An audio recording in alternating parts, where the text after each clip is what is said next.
Muy buenos días para todos. Bienvenidos al Club de Residentes Iberoamericanos de Cirugía Pediátrica. El día de hoy, 7 de abril, estamos celebrando el Día Mundial de la Cirugía Pediátrica.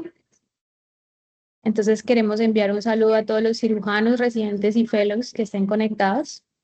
Y vamos a dar inicio a la sesión del mes de abril. El tema de hoy es Pectus excavatum, trucos y consejos, resumen de nuestra experiencia, a cargo de Fran Álvarez Adán, quien es R2 de Cirugía Pediátrica del Hospital Universitario Valdebrón en Barcelona, España, con la tutoría de la doctora Ana Laín Fernández. Adelante, Fran. Vale, muchas gracias. Bueno, primero agradecer al Club de Residentes Iberoamericanos de Cirugía Pediátrica y a la Universidad Javeriana por habernos convidado a nuestro hospital y también por la oportunidad de daros esta charla. Y también agradecer a la doctora Ana Laín por su tutoría de esta charla. Entonces, soy consciente de que hace unos días hicisteis una charla sobre Pectus excavatum. Entonces, hemos intentado no repetirnos mucho y aportaros un poco cosas más, trucos y consejos sobre todo, y un poco el resumen de nuestra experiencia. Este es el índice que seguiré de la charla. Entonces, empezando un poquito, sí que me gustaría, como muy brevemente, para saber lo que vamos a hablar ahora, es importante también saber de dónde venimos, ¿no? Muy un poco de historia, sin aburrir mucho, simplemente comentar que los egipcios fueron los primeros en reconocer el Pectus excavatum, que hasta el siglo XVI Leonardo da Vinci dibujó un anciano con Pectus excavatum, y después no es hasta el 1911 que se intenta corregir el Pectus excavatum mediante una intervención quirúrgica. Esto fue el doctor Meyer, que extirpó el segundo y el tercer arco costal de un paciente de Pectus excavatum que no tuvo éxito. Posteriormente, el doctor Ravitch hizo en el 1948 la técnica de una reparación invasiva de Pectus excavatum, y no es hasta 1997 que el doctor Nuss describe por primera vez su técnica de corrección menos invasiva del Pectus excavatum, y posteriormente se han ido haciendo algunas modificaciones para acabar de hacer la técnica que se usa hoy día. Como definición, el Pectus excavatum es conocido como tórax en embudo, es la deformidad congénita más común de la pared torácica. Se caracteriza por una depresión posterior del esternón y la curvatura de los cartílagos costales adyacentes. Si entramos a la etiología, es como un poco una suma de diferentes factores. Por una parte, se cree que el crecimiento normal del cartílago costal, ya bien sea por un exceso de rigidez de este cartílago que conecta las costillas al esternón, puede producir esta deformidad. Además, también se ha visto que hay una historia familiar de Pectus excavatum en 35-40% de los casos, por tanto, seguramente hay factores genéticos asociados. Y además también se ha visto una relación con enfermedades del tejido conectivo, como por ejemplo el síndrome de Marfan y el Ehlers-Danlos, que seguramente también afecten a toda la fisiopatología del pectus. Como datos epidemiológicos, la incidencia es de 1 entre 1000 recién nacidos vivos. Es más frecuente en hombres, en un ratio de 3 a 5 a 1. Como decía, la historia familiar es muy importante, y además el pectus, si entramos a todas las deformidades de la pared torácica, es la más frecuente, en un 80-90%. Después tendríamos el pectus carinatum y las deformidades híbridas. Y también es importante remarcar que se asocia a diferentes enfermedades, como ya he comentado, el Marfan, hasta un 2%, pero también el síndrome de Poland o incluso la escoliosis. Brevemente la anatomía, no quiero como ponerme muy pesado de clases anatómicas, pero simplemente para entender, porque nos servirá después al nivel de la técnica quirúrgica. El esternón está conectado con los cartílagos costales, y son estos cartílagos y la depresión del esternón que causa la patología. Esta depresión suele ser más en la zona media inferior del esternón. A veces hay cuestiones que son asimétricos en función de si se desplaza más a la derecha o a la izquierda, y también importante tener en cuenta un poco las estructuras que hay detrás del esternón. Tenemos inmediatamente el corazón, entonces esto provocará un desplazamiento cardíaco, que lo más frecuente también es que se desplace hacia la izquierda. Y a nivel de mediastino también creo que es importante remarcar, el mediastino sabemos que se divide en tres partes, el anterior, el medio y el posterior. Creo que es importante el mediastinio anterior, sobre todo para la cirugía de NUS, que es el espacio entre la pared costal y el mediastinio anterior que tenemos que disecar para colocar las barras. Entonces, es importante también conocer la anatomía y también destacar la arteria mamaria interna, que son vasitos que cruzan muy cerca del esternón y que nos pueden provocar un problema importante sangrado a nivel de la cirugía. Si entramos en la fisiopatología, em, es importante remarcar que se juntan varias cosas. Por una parte, toda esta deformidad de la cabeza, de la pared torácica provoca una compresión tanto de los pulmones como del corazón, y esto implica una serie de síntomas que después el paciente nos dirá en la consulta. A nivel de fisiopatología, la función cardíaca, se reduce el volumen sistólico, disminuye el índice cardíaco con el ejercicio, se comprime lo más frecuente el ventrículo derecho, que es el que está más pegado al esternón, y por lo tanto se reduce la fracción de eyección. Y a nivel pulmonar también se reduce la disminución de la FEBI. En un 23% de los casos hay un síndrome restrictivo y se reduce también la capacidad vital. Muy poco frecuente, pero en algunos casos, si la deformidad es muy amplia y afecta a vía aérea, se podría producir una obstrucción. Y es importante también conocer que los síntomas hay unos síntomas, sobre todo del tema de disnea, son subjetivos de los pacientes, que a veces no se acaban de correlacionar bien con la gravedad. Podemos encontrar pacientes que no tienen una deformidad tan acusada, pero sí que tienen una gran repercusión sintomática y al contrario. Entonces es importante evaluar muy bien la funcionalidad de estos pacientes. Si entramos un poco más al detalle de la fisiopatología, comentar que hay como estos dos sistemas. Por una parte el sistema cardíaco y el sistema pulmonar, que se ve que está relacionado, los dos están interconectados. Por lo tanto, no es que una empiece una compresión cardíaca y después empiece la disnea, o bien al revés, que empiece primero por el tema pulmonar, sino que está seguramente relacionado entre los dos sistemas. Em, Nosotros aquí en nuestro centro, el 2021, el equipo de cirugía torácica, conjuntamente con anestesia también y cardiología, hicimos un estudio de cómo se afectaba la compresión cardíaca vista desde una ecografía transesofágica en el momento de la cirugía. Queríamos ver en real time, ¿no? En en directo, cómo se afectaba esta compresión del pectus y cómo se afectaba en función de los pasos de la cirugía. Por lo tanto, lo que hicimos fue medir una ecotransesofágica en 3 momentos clave de la cirugía. Primero, antes de hacer la intervención, estando en quirófano solo sin hacer ningún tipo de intervención. El segundo, en el momento de la elevación external. Y el tercero, una vez ya corregido el pectus. Esto se hizo con el mismo cardiólogo, perdón, con el mismo plano, con el mismo momento del ciclo cardíaco, y evaluamos diferentes medidas. Lo que se demostró en ese estudio es que, algo que ya sabíamos, que el pectus provoca una compresión del corazón derecho también en niños, y que seguramente esta compresión cardíaca está subestimada por la ecocardiografía transtorácica estándar preoperatoria, que es la que solemos hacer. En un 70% de los resultados de la eco transtorácica son normales, pero se ve sí que la transesofágica puede tener un componente de compresión. Entonces, incluso los pacientes asintomáticos pueden tener una compresión cardíaca. Este estudio también nos dice que el momento que más se mejoró esta compresión cardíaca fue en el momento inmediato de la elevación external, y seguramente son unos cambios que duran eh, rápidos, que duran unos minutos. Y también este estudio lo que nos ayudó un poco o lo que intentamos explicar fue que necesitamos estudios adicionales también para ver si estas consecuencias de estos hallazgos en la función anatómica del cambio de la compresión también afectan a la función cardiorrespiratoria, y también es importante hacer en un futuro estudios comparativos entre niños y adultos.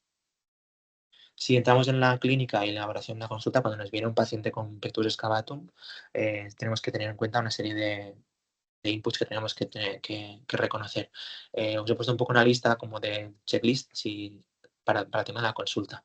Primero, hacer una buena análisis y una historia clínica, cuándo apareció el pectus, cómo ha sido la evolución, cuáles son los signos y síntomas, tanto los subjetivos como los objetivos, y evaluar esta severidad clínica. Cómo es la deformidad, que es muy importante recogerla, pues también con datos objetivos, incluso también con fotografías, a poder ser. Y también tema de auscultación cardiopulmonar, para acabar de evaluar si hay algún soplo, alguna compresión cardíaca o el desplazamiento cardíaco. Y a veces también se nos pasa, pero es muy importante evaluar el impacto psicosocial. Al final, el pectus excavatum no es una pared torácica, es un paciente que tiene esta deformidad y una familia que lo viven, que lo sufren de alguna manera. Entonces es muy importante, por una parte, evaluar cómo se ve el paciente eh, con su imagen corporal, cómo tiene la autoestima y cómo tiene su autopercepción y también cómo a la familia le afecta este proceso. A nivel de la manifestación clínica es muy variada. El pectus se suele observar, puede observarse desde la infancia, pero es importante que es una enfermedad progresiva, que es lentamente, a medida que el niño va creciendo, se puede ir aumentando de severidad. En niños pequeños pueden ser asintomáticos debido a la flexibilidad y la reserva funcional que tienen, y como les digo, esta enfermedad puede acentuarse con el crecimiento, sobre todo. En el momento de que la pared torácica se vuelve más rígida. Los primeros síntomas son la disnea y la falta de resistencia al ejercicio, y a medida que el pectus puede progresar, también afecta al clínico como dolor en el pecho, palpitaciones durante el ejercicio, incluso en pacientes con pectus más severo, intolerancia al ejercicio. Y algunos síntomas que no son más tan frecuentes pueden dar infecciones e incluso algunos síntomas de asma. Aquí se he puesto un poco algunos tipos de pectus que podemos ver, desde un pectus leve a un pectus más severo. Si entramos ya en el diagnóstico y dentro de las pruebas funcionales que nosotros pedimos, las dos que solemos pedir siempre son la ergometría para ver cómo es esta capacidad del esfuerzo, si está disminuida o está conservada, y un ecocardiograma, que suele ser transtorácico, para ver también si hay una compresión cardíaca o cómo está estructurado el corazón. Otras pruebas que podemos pedir en función de los antecedentes del paciente serían un electrocardiograma y una espirometría. A nivel de estudios de imagen, resaltar la radiografía de tórax, que a lo mejor nos puede servir para el screening inicial, pero sobre todo para después del seguimiento posterior de la corrección. Y las dos que también utilizamos muy frecuentemente son el TAC y la resonancia. Las dos nos sirven para evaluar anatómicamente cómo está la pared torácica y además también para calcular unos índices que ahora os comentaré. De índices hay bastantes, entonces yo os he resumido como los dos que más usamos y alguno más que os quiero comentar. El índice de Haller es el más usado, es la relación entre el diámetro transversal máximo de la pared torácica y la distancia antero-posterior mínima entre vértebra y esternón. Se calcula con esta fórmula, que es dividiendo esta distancia respecto a esta, y nos salen unos valores. Menos de 2,5 sería normal, de 2,5 a 3,25 se considera un pectus leve moderado y un severo sería mayor a 3,25. El otro índice que usamos también, que es el índice de corrección. A veces el índice de Haller nos puede, no nos puede servir no puede ser tan fiable para calcular la severidad y cómo afectará después la corrección del pectus, y este índice sí que lo correlaciona bastante bien, porque es el porcentaje de la depresión torácica que es potencialmente corregible. Es lo que nosotros queremos esperar de la corrección después de hacer la cirugía. Entonces se traza una línea eh, entre los dos, el máximo pared costal, y de aquí trazamos dos líneas. Sería el punto mínimo perdón, el punto máximo de depresión entre el esternón y en la vértebra, y la segunda línea, que sería lo que llegaríamos a corregir en la cirugía. Se calcula con esta fórmula y no tenemos un porcentaje. Normal sería menos del 10%, y se dice que a partir de un 10% es sugestivo de pectus excavatum, y además un 20% también se sugiere intervención quirúrgica. Y otro índice, el último que os quería comentar, que este es menos usado, pero también nos sirve, sobre todo en pectus asimétricos, es el índice de asimetría, es la relación de asimetría entre ambos hemitórax. Y un poco nos informa que sí que a nivel visual, pues vemos claramente que aquí el hemitórax izquierdo es mayor que el hemitórax derecho, pero en pectus que nos pueden quedar dudas, tenemos este índice que nos explica si es positivo, calculándolo con esta fórmula, si el hemitórax derecho es el mayor, y si es negativo, el izquierdo sería el mayor. A nivel del manejo, es importante saber indicar bien las intervenciones y primero si necesita un tratamiento médico o solo un tratamiento, o también un tratamiento quirúrgico. A nivel de indicaciones, el equipo de Kelly en 2008 recogieron estos criterios de intervención quirúrgica. Nos comentan que si en un TAC muestran compresión cardíaca o pulmonar, o ambas, y además hay un índice de Haller de mayor de 3, 25 sería una indicación, siempre teniendo dos de estos criterios. También el segundo criterio sería una evaluación cardiológica que demostrase una compresión cardíaca o bien que la función pulmonar estuviera alterada. Estos son las indicaciones absolutas, son sobre todo indicaciones fisiológicas, pero como he recordado antes, también hay que tener en cuenta a la hora de indicar la intervención los síntomas y cómo afecta a nivel psicosocial esta patología, que serán unos criterios pues, no tan absolutos, pero que hay que tenerlos en cuenta. Y una vez tenemos claro que este pectus excavatum requiere el tratamiento, hay que ver bien si solo con un tratamiento médico nos basta o si necesitamos una cirugía. Si entramos en el tratamiento conservador, el que más se utiliza es la campana de vacío. Es un tratamiento no quirúrgico que utiliza presión negativa sobre la pared torácica para elevarla. Aprovecha la flexibilidad y la adaptabilidad que tienen los pacientes pediátricos para acabar de corregir este pectus. Y es importante un poco el uso, sobre todo. Va de entre 30 minutos a varias horas diarias, mínimo 2 veces al día. La duración suele ser entre 1 y 2 años, en función de su edad y la severidad del paciente. Y el perfil de seguridad es bastante adecuado. ¿Cuáles son las indicaciones principales del tratamiento conservador con ventosa? Sobre todo un pectus moderado simétrico, se dice que entre 1,5 y 1,8 centímetros de profundidad. Pacientes jóvenes porque evitan la progresión y aprovechamos esta flexibilidad de la caja torácica. Deformidades que estén localizadas también se beneficiarán de este tratamiento. O bien pacientes que tengan problemas con intervención quirúrgica, o bien porque ellos mismos quieren evitarla, o bien porque, pues debido a sus comorbilidades, sería un riesgo de complicaciones importantes. Tenemos un gran abanico de diferentes ventosas, por ejemplo, pues a destacar esta es la femenina, hay de más pequeñas a más grandes, esto en función del paciente, y hay otras indicaciones que no son indicaciones per se, pero que nos pueden ayudar. A veces en el proceso prequirúrgico se puede utilizar para ganar elasticidad en la caja torácica. Intraquirófano también se puede usar como método de elevación external. Postcirugía, también en el caso de que haya una recurrencia tras la retirada de las barras, o bien también está descrita que se puede usar en la terapia de la fractura external. Hay unos factores que nos ayudan a prever que tendremos éxito con estos pacientes. Si la edad es menor a 11 años, la profundidad que sea mínima, sea pequeña, menos de 1,5 centímetros, que la pared torácica sea flexible y que la deformidad sea simétrica. Y hay unas contraindicaciones que también hay que tener en cuenta a la hora de indicar una ventosa. En enfermedades óseas, como la osteogénesis imperfecta, estaría contraindicado. También, si el paciente tiene enfermedades cardíacas, habría que consultar el cardiólogo para acabar de ver si puede tener una repercusión importante el uso de este tratamiento, y en vasculopatías o en coagulopatías.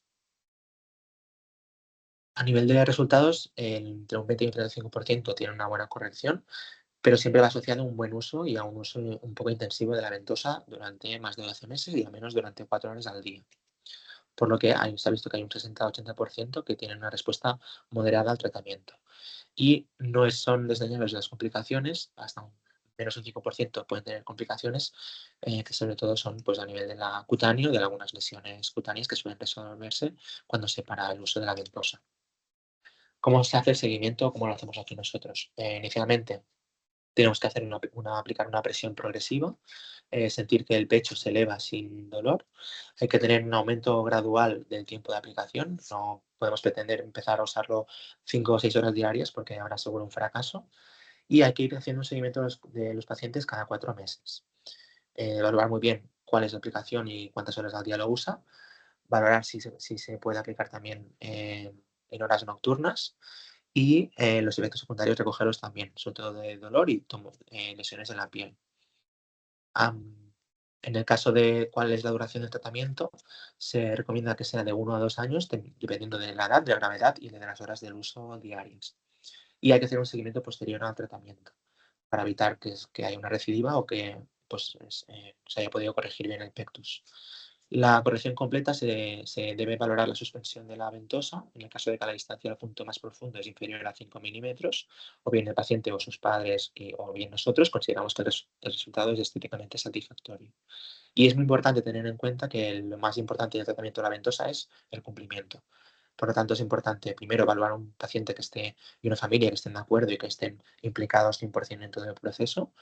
La paciencia es muy importante no se observan resultados de la noche al día, implica un trabajo de semanas y meses, por lo tanto es muy importante la constancia, la disciplina y también asociado a la mejora de la postura corporal con ejercicios de fisioterapia y deporte. Si entramos al tratamiento quirúrgico, hemos decidido que nuestro paciente necesita o se beneficia de una intervención quirúrgica. Tenemos estas dos grandes intervenciones quirúrgicas. Por una parte está la intervención de Ravitch, que es una intervención más agresiva, está más abierta, implica una resección de los cartílagos costales, el tiempo operatorio es mayor. Y después hay una reparación mínimamente invasiva, que es la técnica de NUS, que la reparación es algo más corta, es invasiva, el sangrado es menor y no implica la resección de cartílagos costales. Importante tener en cuenta indicar la cirugía y también el momento de la cirugía. Lo que nosotros solemos hacer es sobre todo alrededor de los 14 años. También, como decía, que si la ventosa es importante que los pacientes estén de acuerdo que estén con nosotros, para que me entendáis, también necesitamos que estos pacientes estén con nosotros y que colaboren. Entonces, es importante que sea un paciente consciente de todo el proceso y que esté dispuesto a colaborar. Las barras dependerán en función de la deformidad torácica. Se suele poner entre 1 a 2 barras. En este caso requirió 3 barras. El tiempo de retención de las barras está entre 2 y 3 años y el retiro de las barras puede ser ambulatorio. Y es muy importante la planificación prequirúrgica. En pacientes sin otras comorbilidades lo es, pero incluso es más importante también en pacientes con síntomas o enfermedades cardiológicas o pacientes que han tenido alguna intervención quirúrgica en la caja torácica, que esto también nos afectará a la hora de la cirugía. Entrando ya en la técnica quirúrgica, como hacemos nosotros la reparación del pectus, siguiendo la técnica de NUS, primero colocamos al paciente en decúbito supino con los brazos pegados al cuerpo, colocamos estos dos rulitos que nos permiten una hiperextensión del tórax y nos marcamos muy bien el punto de hundimiento y cuál será la entrada de las barras. Entonces nos marcamos la apófisis sifoides, el punto de máximo hundimiento. En este caso también es el caso que os he señalado antes, que lo corregimos con 3 barras. Nos marcamos las costillas y los puntos de entrada. Una vez tenemos el marcaje, hacemos el modelaje de las barras. Eh, Previamente valoramos cuál es la mejor colocación de las barras y marcamos aquí el punto de la incisión de entrada de las barras. Y aquí los moldeamos hasta a conseguir lo que nosotros queremos en el resultado final esperado. Hacemos unas incisiones bilaterales de 2-3 centímetros en la línea axilar media y aquí se vería la incisión y aquí es donde entraría la barra.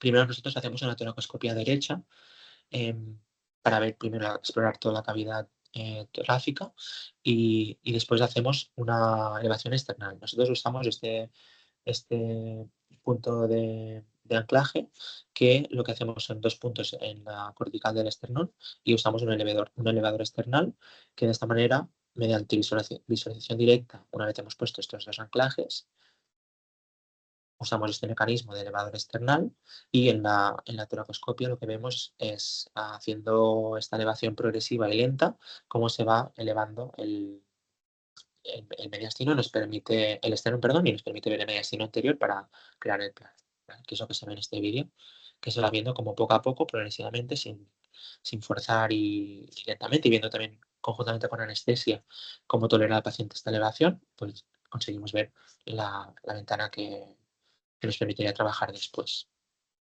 Una vez tenemos la ventana ya hecha, tenemos que crearla esta ventana, la usamos, hacemos la disección retroesternal inicialmente con Turunda y vamos disecando todo este planito hasta llegar al otro hemitórax y en algunos casos si hay un vasito o alguna cosa que sea importante, usamos también podemos usar el ligasur. Una vez ya hemos creado la ventana retroesternal y tenemos claro el punto de entrada, creamos el trayecto de la barra subcutáneo hasta llegar a la caja torácica. Entonces introducimos la barra. Aquí os he puesto un poco un vídeo que se ve cómo la introducimos. Usamos un espadón y en este espadón, del punto de entrada, lo llevamos hasta el punto de salida, siempre bajo toracoscopia derecha directa. Una vez tenemos el punto de entrada y ya lo tocamos, atravesamos la pared torácica y pasamos el espadón hasta el otro hemitórax. Lo sacamos por la piel y aquí ponemos una cinta umbilical donde atamos la barra que quedará en esta posición. Aquí se ve cómo se ve el espadón intratorácico y después, una vez tenemos pasada la barra, lo pasamos conjuntamente con la cinta umbilical. Aquí tenemos la barra, la introducimos y también bajo visión directa. Con la cinta umbilical vamos viendo cómo se va introduciendo la barra.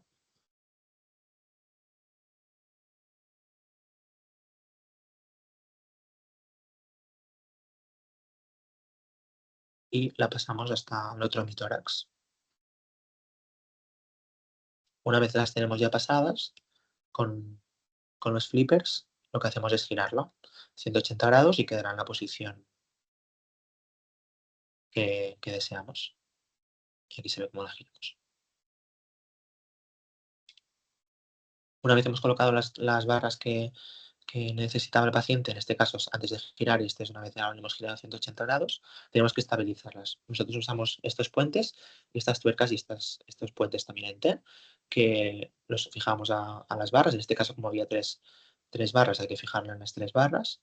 Y una vez ya hemos fijado bien las barras, con sus tuercas y sus puentes, cerramos los planos, los planos en tres capas. Importante antes de cerrar, lo que hacemos nosotros es extraer el neumotórax que se ha quedado residual y no dejamos drenaje. Y en casos que necesite la corrección de las costillas flotantes, usamos el Magic String. Y también me gustaría remarcar un poco las medidas de seguridad. La cirugía de pectus es una cirugía que las complicaciones pueden ser muy importantes, entonces implica un trabajo muy conjunto con anestesia en intraquirófano, de monitorización muy importante y de prevenir complicaciones que pueden pasar. La toracoscopia nos permite una visión directa del mediastino, permite ver también cómo hacemos la disección controlada, controlamos en todo momento el trayecto de la barra y generalmente nosotros lo solemos hacer solo derecha o bien bilateral si en caso es complejo. Anestesia coloca un desfibrilador que ya está las máquinas están ya previamente conectadas antes de empezar la cirugía por si necesitamos el uso inmediato. La disección del mediastino nos crea un plano con seguridad, controlamos los vasos que potencialmente pueden sangrar, como la arteria mamaria interna, y usamos ligasura o turunda. La elevación external controlada corrige la compresión cardíaca y nos permite crear un túnel de seguridad. También nosotros evacuamos el neumotórax, que mejora la mecánica ventilatoria y evita tubo torácico. Y es muy importante también el control posoperatorio inmediato. Nosotros solicitamos una radiografía posoperatoria inmediata y hacemos un control clínico de constantes y una monitorización de constantes y del dolor. Medidas que nos pueden ayudar a la control del dolor, nosotros usamos la crioanalgesia percutánea. La crioanalgesia es la técnica de bloqueo de los nervios intercostales mediante crioterapia para control del dolor postoperatorio. La temperatura que se usa es unos menos 60 grados, se usa durante 2 minutos y los niveles que se suelen tratar están entre T3 y T8 bilateralmente. Se beneficia del mecanismo del efecto Joule-Thomson. La expansión del gas a través de la sonda de la crioanalgesia produce un enfriamiento rápido y congelación del tejido nervioso por crear una formación de cristales de hielo en el nervio. Esto lo que genera es una axontonomesis, que es una degeneración, disrupción de los axones que dura unos 8 días y esto acabará provocando un bloqueo de la transmisión del dolor y el cuerpo también lo intentará después regenerar, pero se va produciendo desde a partir de la cuarta y sexta semana, depende de la edad y suele durar hasta unos 6 meses también de analgesia local. Entonces aquí se ve como los nervios intercostales emergen desde la parte posterior de las costillas y sería aquí en esta zona donde usaríamos la crioanalgesia. Hay dos maneras de hacerla, o bien transtorácica o bien percutánea. La transtorácica se puede hacer en el mismo momento de la cirugía con esta sonda, recta de unos 3 milímetros y en decúbito prono se punciona el espacio intercostal con control, perdón, esto es en decúbito supino y sería bajo visión directa hacer la crioanalgesia de todos los niveles. En nuestro centro la crioanalgesia toracoscópica se asocia a menor necesidad de morfina, pero a un mayor tiempo operatorio, por lo que nosotros usamos más la técnica percutánea. Esta sí que se hace en decúbito prono, se punciona el espacio intercostal en la zona posterior con control ecográfico. Veríamos aquí las costillas y aquí el nervio intercostal y bajo visión directa con el ecógrafo haríamos la terapia crioanalgésica en todas las ramas de los nervios. No está exenta de complicaciones. El más frecuente o la más importante sería el neumotórax, por lo que solicitamos siempre que hacemos una crioanalgesia percutánea una radiografía de control. ¿Cuáles son los beneficios de esta técnica? Se ha demostrado que mejora la estancia media hospitalaria, además la necesidad de mórficos y otra analgesia, el tiempo necesario de analgesia endovenosa y el tiempo de analgesia oral tras el alta. Es importante también que inicialmente a lo mejor el dolor puede ser más alto que posteriormente, una vez ya se ha establecido la crioanalgesia, hay una hipoestesia que puede ser persistente hasta un 50% de los casos. Y en nuestro caso, lo que os comentaba, lo hacemos 48 horas antes de la intervención percutánea y con ingreso ambulatorio. Os he puesto aquí un poco del protocolo que también seguimos nosotros a nivel de posoperatorio. El protocolo ERAS nos dice que nos ayuda a que sea una recuperación mejorada después de la cirugía por un manejo multimodal del dolor, una movilización temprana, una nutrición optimizada y una reducción del estrés quirúrgico. Esto es un poco lo que nosotros solemos utilizar, sobre todo a nivel de analgesia. Es la pauta que inicialmente los anestesiólogos lo que hacen es un control de dolor muy pautado a nivel endovenoso y después se va escalando a nivel oral, siempre manteniendo un rescate endovenoso, y una vez el paciente ya está completamente con el dolor controlado, se pasa solo a analgesia oral. Y muy importante también las medidas no farmacológicas de analgesia, pero que son importantes para el manejo posoperatorio. Un soporte respiratorio y fisioterapia respiratoria es muy importante, oxígeno a 2 litros, ejercicios activos de fisioterapia respiratoria y el abordaje psicosocial también. Siempre no debemos olvidar que todas estas medidas nos ayudarán a disminuir la ansiedad y el dolor posoperatorio. Y una vez ya le hemos dado el alta al paciente, lo que nosotros hacemos es un control clínico con radiografía una semana después de la cirugía. Posteriormente, otro control clínico con radiografía al mes posoperatorio. El siguiente control sería entre 3 y 6 meses posoperatorio también con radiografía de tórax. El control al año simplemente lo hacemos clínico y posteriormente un control a los 2 años posoperatorio clínico con radiografía de tórax, ya para indicar la retirada de barras. Y siempre entre medias, valorando añadir algún otro control en función de las complicaciones o necesidades del paciente. A nivel de las complicaciones, las tempranas serían la más frecuente el derrame pleural o bien el desplazamiento de la barra. Y a tener en cuenta también algunas que son más relevantes, el neumotórax y el hemotórax.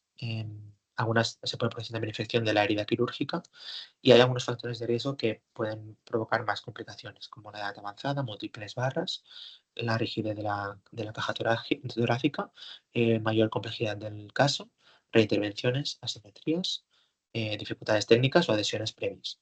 Aquí os he puesto un caso de un paciente que diagnosticamos simultáneo de un neumotórax recurrente espontáneo. Ay, perdón, que se me ha ido la presentación.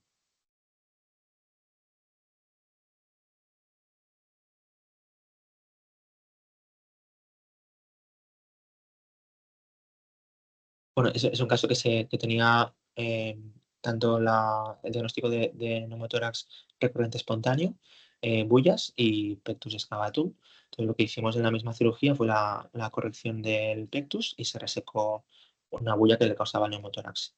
Perdón que se me acaba de descuadrar todo y ahora paso a la siguiente diapositiva.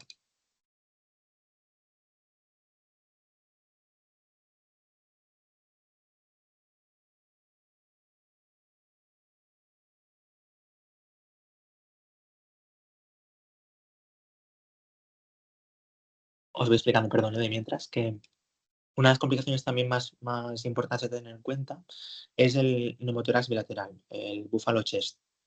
En pacientes como tenemos el pectus excavatum que comunica ambos hemitórax, eh, hay un riesgo de que se pueda comunicar el neumotórax y que genere una clínica muy importante de neumotórax de tensión bilateral que compromete la vida del paciente. Nosotros aquí tuvimos un caso y os he puesto un artículo también de, de un caso que está escrito en la literatura para que veáis también la imagen.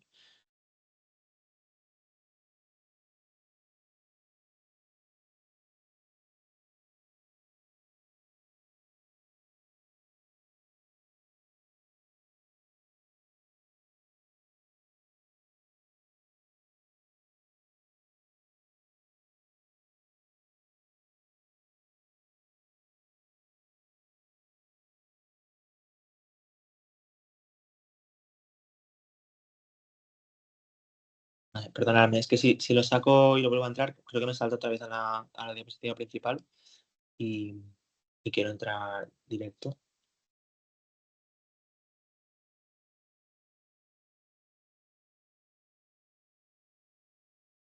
Bueno, creo que lo voy a hacer diferente, perdón, es que voy a tardar mucho. Em,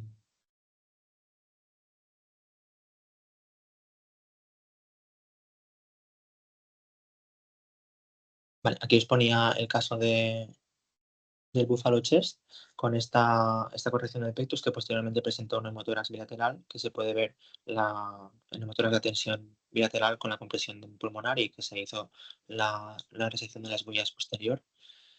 Y también a complicaciones tardías, a más del mes posoperatorio, la más importante es el dolor crónico posoperatorio. Es muy importante el manejo multimodal, los bloqueos y el retiro de barras temprano. Em, otras complicaciones, está escrita hasta un 10% de recidiva tras el retiro de las barras y es importante también tener en cuenta el desplazamiento de las barras, que os he puesto este caso, y también el tema de la formación de callo óseo alrededor de la barra, que lo tenemos que tener en cuenta a la hora de hacer la retirada. A nivel de la retirada de barras, se suele usar se suele hacer a los 2-3 años. Nosotros solemos esperar más cerca de los 3 años que de los 2 después de la cirugía. Y es muy importante que, a pesar que puede parecer que es un procedimiento sin exento de complicaciones, no lo es, y hay que hacerlo también con mecanismos de seguridad.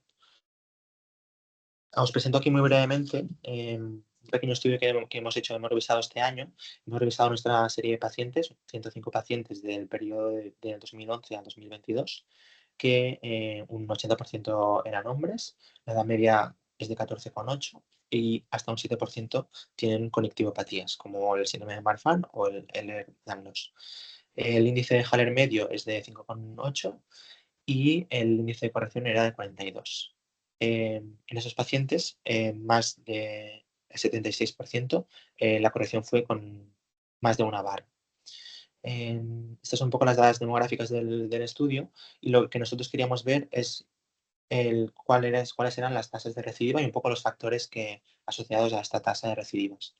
Entonces, lo que está escrito en la literatura, que es un 10%, a nosotros nos salió un 13% de la serie, que es verdad que en algún paciente el porcentaje es algo superior, pero porque algún paciente corrigió después con ventosa sin necesidad de otras intervenciones. Y como os decía, de estos pacientes, la gran mayoría se han solucionado solo con ventosa, dos no han requerido tratamiento, uno se ha hecho un lipofilling y uno está pendiente de preparación quirúrgica.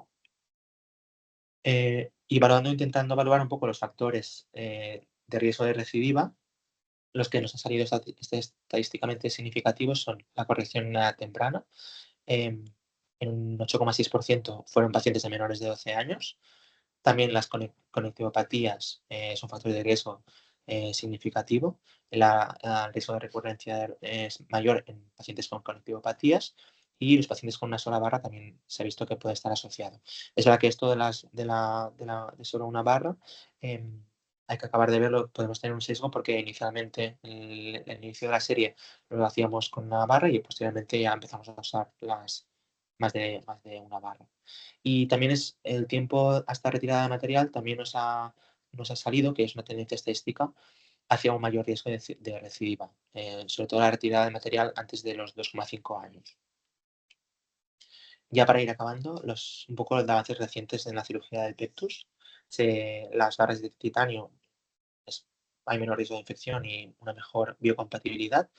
Se están empezando a usar también personalización 3D para acabar sobre todo a nivel diagnóstico, pero también a nivel terapéutico.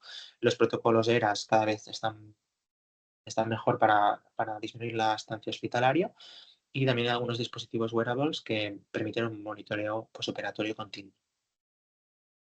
También habrá que ver un poco, que está muy de moda, cómo la inteligencia artificial nos acabará de ayudar o no en el pectus excavatum. Ya para acabar las conclusiones y un poco los mensajes que me gustaría que sacarais de esta charla, que el pectus excavatum es la deformidad más frecuente de la pared torácica. Tiene un impacto no solo físico, sino también psicosocial. El diagnóstico preciso es importante. Usamos el índice de Haller y otros índices y además estudios funcionales. La técnica de NUS es el gold estándar. La crioanalgesia mejora el control de dolor posoperatorio, es un avance significativo. Reduce no solo el dolor, sino también la estancia hospitalaria y el consumo de opioides. La importancia de seleccionar bien el paciente y el momento adecuado de la cirugía. Y la ventosa también como alternativa no invasiva, que también es válida y que funciona. Y también, pues, importante el tema de detección temprano, cuando es clínicamente apropiada, puede optimizar los resultados a largo plazo, y el manejo integral del dolor pre y posoperatorio es crucial para maximizar la satisfacción del paciente. Estas son la bibliografía que he usado y esto es todo. Muchas gracias.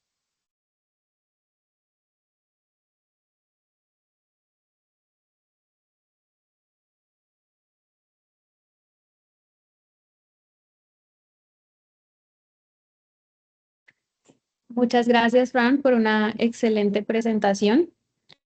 Muchas gracias por compartir la experiencia de ustedes en el manejo de esta patología tan interesante. Quisiéramos darle la palabra a la doctora Ana Laín Fernández, quien fue la tutora de la charla, y luego abrimos los micrófonos para preguntas y comentarios del público. Sí, perdón, creo que la doctora Ana Laín no se ha podido conectar, que me ha pedido que se... Bueno, Fran, me acabo de conectar Ay, al perdón. final. Vale. No, solamente darle una enhorabuena a Fran porque ha hecho un gran trabajo y ha revisado muchísimas partes de la patología. Espero que os haya gustado. Muchas gracias, doctora. Sí, fue una presentación muy completa, muy interesante. Abrimos las preguntas y comentarios del público. Pueden levantar la mano. Mientras empezamos a recibir las preguntas, nosotros acá en Cali, Colombia, tenemos experiencia en el manejo de Pectus excavatum. Como mencionábamos la semana pasada, justamente tuvimos una presentación sobre el tema, pero quisiéramos preguntar acerca de la experiencia de ustedes con la técnica tipo sándwich, si, pues, con qué frecuencia la usan y si tienen algún comentario o alguna, pues, indicación sobre esta técnica. ¿Algún truco? Bueno, en cuanto a, yo creo que este es un tema que Fran no ha revisado tan a profundidad. La técnica sándwich nosotros la usamos en algunas ocasiones cuando tenemos deformidades híbridas, mixtas. Sobre todo nos da la sensación que los mejores resultados son cuando las deformidades híbridas sobre todo afectan a la parte más inferior de la caja torácica, cuando no son deformidades muy altas, protusiones muy altas son más difíciles de corregir. Y sí que es verdad que la técnica sándwich requiere una curva de aprendizaje porque no es fácil realizarla, pero luego si se realiza bien los resultados son bastante buenos, pero hay que ver bien qué pacientes son óptimos para ello y cuáles no, y eso también requiere una experiencia. Muchas gracias, doctora. Vamos a ver si hay preguntas o comentarios del público. Buenos días, les agradezco por la charla. Muchas gracias al doctor Frank. Una consulta. ¿Hacen a todos los pacientes una tomografía para luego hacer los índices?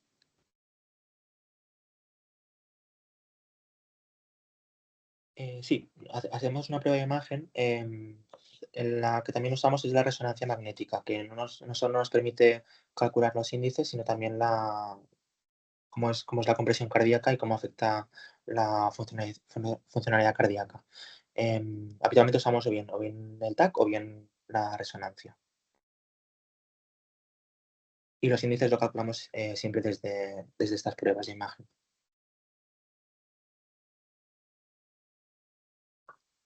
Inicialmente hacíamos TAC torácico, pero desde hace unos años nuestros radiólogos eran muy partidarios de hacer resonancia pues para evitar radiaciones y porque la verdad es que tenemos la resonancia a mano y no es muy complicado pedir el estudio. Entonces ya desde hace unos años ya solo hacemos resonancias magnéticas, pero siempre hacemos un estudio más en profundidad aparte de una radiografía de tórax. Muy amable, gracias.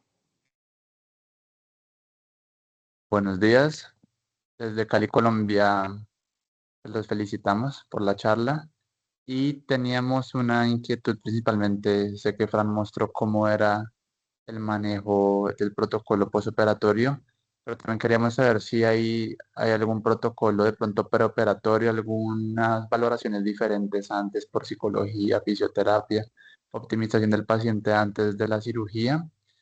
Y adicionalmente, en el contexto de países donde no contamos con la crioanalgesia, pues de pronto ver qué otros consejos o tips o si ustedes tienen de pronto una valoración de la mano por clínica del dolor como para manejar ese dolor de forma multimodal, como comentaban.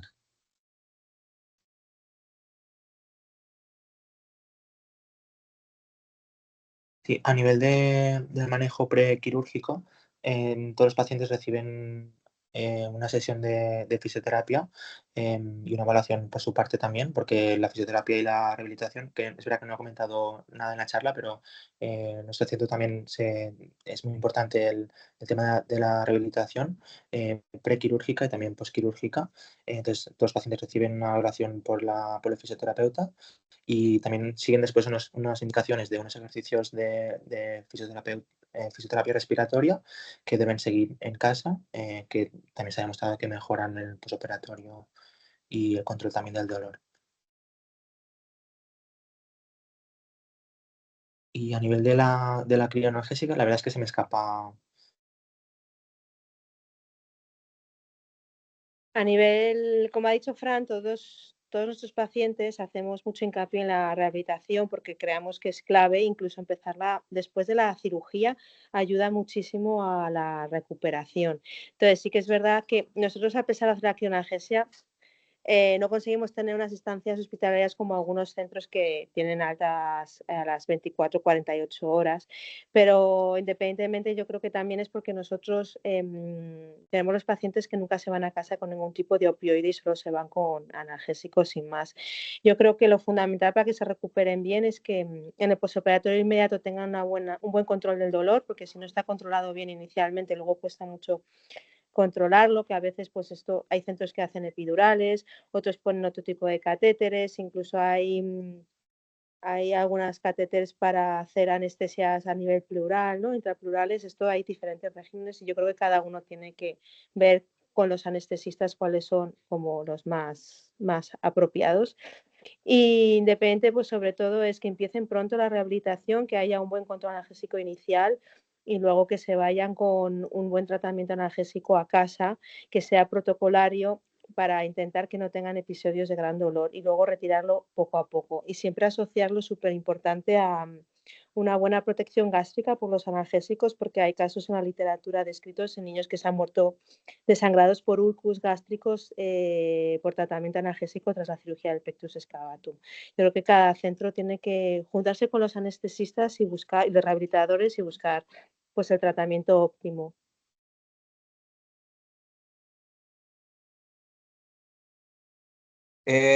Muchas gracias por la charla. Un saludo desde Milán. Queremos saber si es que al Valdebrón tal vez tienen alguna experiencia con la taulinoplastia, taulinoplastia. Bueno, esto yo creo que Fran probablemente no pueda contestar. Nosotros tenemos muy poca experiencia, pero sí que es verdad que tuvimos un caso que intervenimos hace años, un caso al inicio de todos, y es verdad que yo creo que no era el mejor candidato para realizar esta técnica. Los resultados no fueron tan buenos como tenemos con lo que es las barras de NUS, ¿vale? Yo creo que la taulinoplastia es un abordaje interesante para candidatos específicos, sobre todo pues deformidades que a lo mejor no son muy severas, si pueden ser simétricas mejor, incluso se puede plantear quizás pacientes posoperatorios cardíacos que uno no quiere entrar dentro de la caja torácica, pero nosotros la poca experiencia que hemos tenido no ha sido muy óptima, pero no significa que no sea una buena técnica. Yo creo que es cuestión de buscar el candidato oportuno. Muchas gracias. Con respecto al éxito, al outcome que tuvieron, ¿es tanto estético o por complicancias posoperativas? El resultado estético no fue óptimo, pero sobre todo fue que la taulinoplastia ha sufrido modificaciones y ahora han cambiado los tornillos, ya han cambiado un poco los anclajes. Nosotros usamos el modelo inicial y digamos que el tornillo, o sea, no fue suficiente la placa como para aguantar el hundimiento que tenía el paciente. Yo creo que ahora con el sistema que tienen es más seguro y es más efectivo, pero yo creo que también hay que seleccionar bien el paciente. El paciente que operamos era un paciente que quería operarse por esta técnica, independientemente de cómo fuera el hundimiento, y tenía un pectus bastante severo y yo creo que a lo mejor no era el candidato ideal. Por eso tampoco quiero decir que la técnica sea buena o mala, yo creo que hay que buscar el candidato que mejor se adapte a ella. Muy amable, muchas gracias.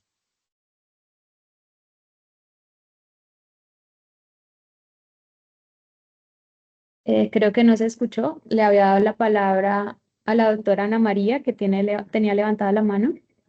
Creo que tiene una pregunta acerca del índice Titanic.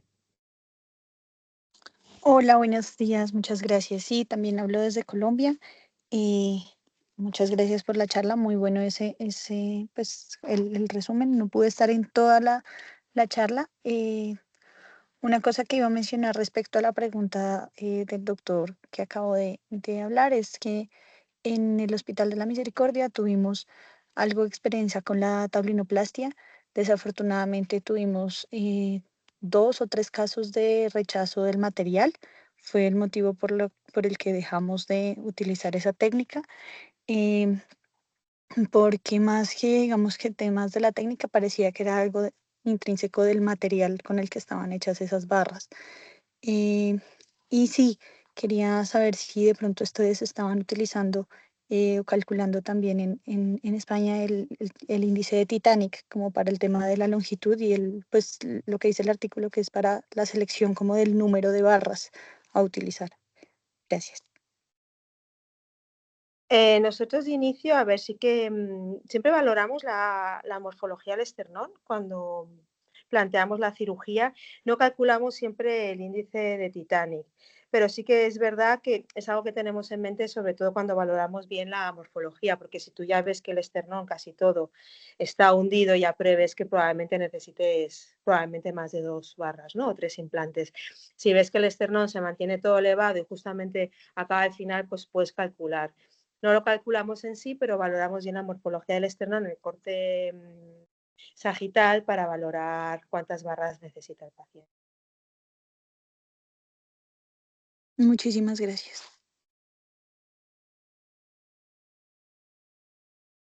Ya que mencionan acerca de reacción o alergias a las barras, quisiéramos también saber si han tenido casos y cómo ha sido su experiencia en el manejo, cuánto tiempo esperan para retirar la barra o qué otras alternativas han usado. Sí que hemos tenido casos, de hecho, últimamente intentamos priorizar el titanio a la hora de poner los implantes. Intentamos mantenerlos el máximo posible. Hemos tenido casos en los que han empezado a hacer rechazos posteriori, ¿no? Ya cuando llevaban 1 año y medio puestas las barras empiezan a hacer reacciones. Algún caso antiguo, simplemente con quitar los estabilizadores han mejorado y otros han requerido como tandas de corticoides. Al corticoides a dosis baja durante un periodo, pues a lo mejor de unas semanas, luego una retirada progresiva, trampeando un poquito hasta llegar por lo menos hasta los 2 años y retirar el material. ¿Vale? Son casos complejos. De hecho, incluso en el titanio están descritas estas complicaciones. Nosotros ahora tenemos un paciente que ha hecho un rechazo a unas barras de titanio y no directamente al titanio, sino un componente que usan las barras para que el titanio se pueda modelar y estamos ahora tratando con los endocrinos manejando un tratamiento muy bajo de corticoides, que a veces es suficiente como para anular la reacción, para ver cuánto tiempo lo podemos mantener. Pero son casos complicados y son casos un poco para ver. Intentamos no retirar material y si hay que retirar material, planteamos primero una retirada de los puentes, que parece que al quitar carga metálica ellos ya mejoran en sí. Y si es posible pues mantenerlo con corticoides a dosis muy bajos, incluso pomadas de corticoides, intentamos trampear hasta el momento de la retirada. Muchas gracias, doctora. Nuevamente, muchas gracias por la presentación, por la participación. No veo más preguntas en el público, entonces damos por finalizada la actividad y los esperamos el próximo mes en la nueva sesión. Y los invitamos el próximo 18 de abril a la reunión de amigos de la Sociedad Iberoamericana de Cirugía Pediátrica. La charla es acerca de trauma pediátrico. Buen día para todos. Muchas gracias.